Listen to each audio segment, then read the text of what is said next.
दोस्तों नमस्कार, मैं हूं राजकुमार सिंह।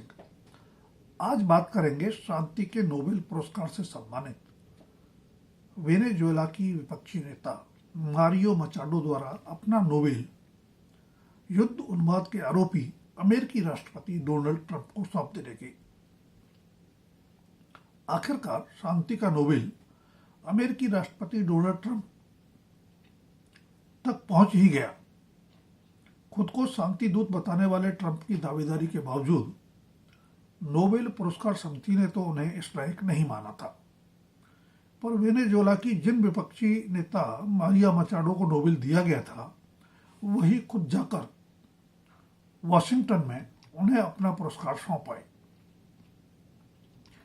अपने साल भर के शासन में युद्ध विराम का इतिहास रचने के एक तरफा दावे करते हुए डोनाल्ड ट्रंप खुद को शांति के नोबेल का सही पात्र बताते रहे, लेकिन पुरस्कार समिति को ऐसा नहीं लगा। सो दुनिया का सबसे ताकतवर आदमी समझे जाने वाले अमेरिकी राष्ट्रपति के दावे को नजरअंदाज कर पुरस्कार समिति ने नोबेल दे दिया वेनेजुएला में लोकतांत्रिक और मानवाधिकारों के लिए संघर्षरत विपक्षी नेता मारिया मचाडो को। खुद को दुनिया का चौधरी समझने वाले ट्रंप नाराज हुए। नोबेल समिति को बुरा भला भी कहा, फिर भी मचाडो ने वेनेजुएला में लोकतंत्र बहाली में सहयोग की आकांक्षा जताते हुए अपना नोबेल उन्हें समर्पित करने की बात कही थी। तब माना गया था कि यह एक नोबेल पुरस्कार विजेता का बड़प्पन है कि उसने अपनी प्रतिक्रिया में पदक से वंचित को अपना पदक समर्पित किया। पर मचाडो ने ट्रंप से मुलाकात में उन्हें बाकायदा अपना नोबेल सौंपकर अब दुनिया को चौंका दिया है। हालांकि नोबेल पुरस्कार समिति ने स्पष्ट कर दिया है कि इसे किसी को गिफ्ट या ट्रांसफर नहीं किया जा सकता। पुरस्कार समिति ने यह भी कहा है कि सिर्फ मूल विजेता ही हमेशा नोबेल पुरस्कार विजेता कहलाएगा। हाँ, नोबेल पुरस्कार को बेचने पर कोई पाबंदी नहीं है।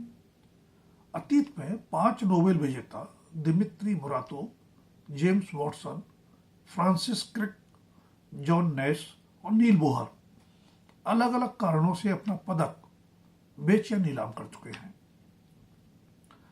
मचाडो द्वारा अपना नोबेल ट्रंप को दे देने के पीछे की किसी डील पर फिलहाल अटकलें ही लगाई जा सकती हैं। वैसे मचाडो से पहले वेनेजुएला पर हमला कर डोनाल्ड ट्रंप दुनिया को चौंका चुके थे। नार्को टेररिज्म आदि के आरोपों के बीच लगातार धमकाते रहने के बाद एक दिन अचानक ट्रंप ने अपनी डेल्टा फोर्स भेजकर वेनेजुएला के राष्ट्रपति निकोलस मादुरो को पत्नी समेत उठवा लिया। मादुरो पर अमेरिका में जारी मुकदमे के बीच ही मचाडो वॉशिंगटन पहुंचकर ट्रंप से मिली और अपना नोबेल उन्हें गिफ्ट कर दिया। उन्होंने ट्रंप पर पूरा भरोसा जताते हुए इसे वेनेजुएला के नागरिकों के लिए ऐतिहासिक दिन भी करार दिया।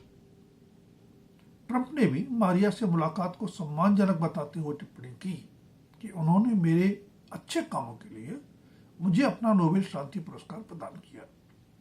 हमारे बीच का यह आपसी सम्मान कमाल का है।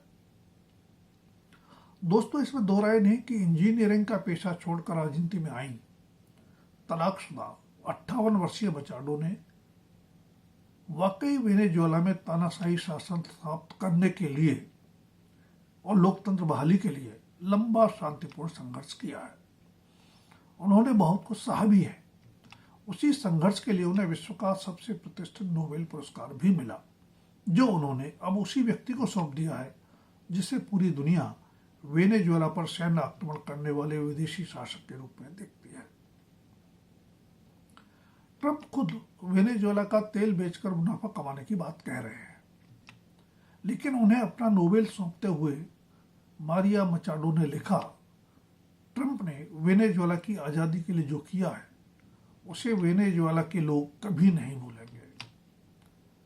मादुरो की गिरफ्तारी के बाद वेनेजुएला में भावी सत्ता व्यवस्था और चुनावों की अटकलों के बीच ट्रंप से मिली मचाडो को कोई आश्वासन नहीं मिला है।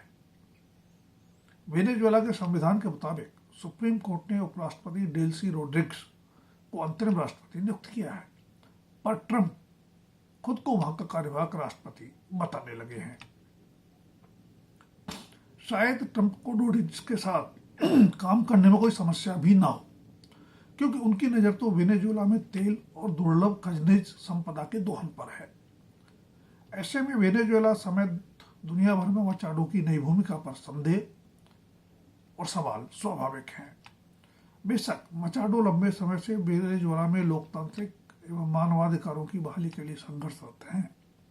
2024 में उन्हें राष्ट्रपति चुनाव नहीं लड़ने दिया गया और उनके द्वारा समर्थित विपक्षित उम्मीदवार एडमंड गोंजालेस को जीत के बावजूद सत्ता नहीं सौंपी गई। यह भी कि मादुरो की छवि तानाशाह शासक की रही है, लेकिन देश पर हमला कर उसके संसाधनों की लूट करने वाले विदेशी शासक का गुणगान करते हुए उसे अपना नोबेल सौंपकर खुद मचाडो अपनी साख पर उठते संदेह और सवालों से नहीं बच पाएंगे। अपने देश में लोकतंत्र को मानवाधिकारों के लिए संघर्ष निश्चय ही देश और समाज के प्रति साहसिक प्रतिबद्धता का काम है, लेकिन उसके लिए किसी विदेशी आक्रांता का सहयोग लेना और उसका गुणगान करना कम से कम देश प्रेम के दायरे में तो नहीं आता। वैसे तो अमेरिका की छवि ही दूसरे देशों में कठपुतली सरकारें बनवाकर अपने हित साधने की रही है, लेकिन अपने दूसरे राष्ट्रपति काल में डोनाल्ड ट्रंप खुलेआम दादागिरी पर उतर आए हैं। मनमाने टैरिफ का कोड़ा फटकारने के बाद तो अब वह सीधे सीधे युद्ध की धमकियां दे रहे हैं। ग्रीनलैंड पर कब्जे की कोशिशों का विरोध करने वाले देशों पर और अधिक टैरिफ लगाने की धमकी किसी सभ्य वैश्विक व्यवस्था का प्रमाण तो हरगिज नहीं। कोलंबिया और मैक्सिको पर भी ट्रंप की कुदृष्टि किसी से छिपी नहीं है। ईरान के कट्टरपंथी शासन का समर्थन नहीं किया जा सकता, लेकिन सत्ता परिवर्तन का फैसला तो वहां के नागरिक ही करेंगे।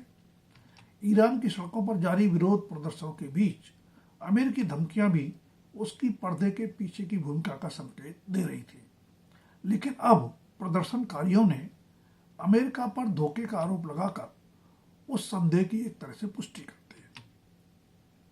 अमेरिका और सोवियत संघ के दौर में दुनिया ने लंबा शीत युद्ध देखा है। सोवियत संघ के बिखराव के बाद अमेरिका विश्व व्यवस्था में अपना वर्चस्व स्थापित करना चाह रहा है। बेशक चीन सोवियत संघ की जगह लेकर विश्व व्यवस्था को दुध्रुवीय बनाना चाहता है, जबकि पुतिन के नेतृत्व में रूस भी अपना खोया हुआ दबदबा वापस पाने को बेताब है। इन बड़े देशों की साम्राज्यवादी सोच विश्व शांति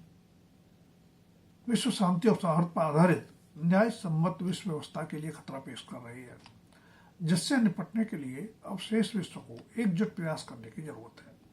अगर 21वीं सदी को युद्धोन्माद और विनाश के बजाय ज्ञान, विज्ञान और सभ्यता की शताब्दी बनाना है, तो अविलंब इन प्रयासों की शुरुआत कूटनीतिक स्तर से होनी चाहिए, वरना इतिहास माफ नहीं करेगा।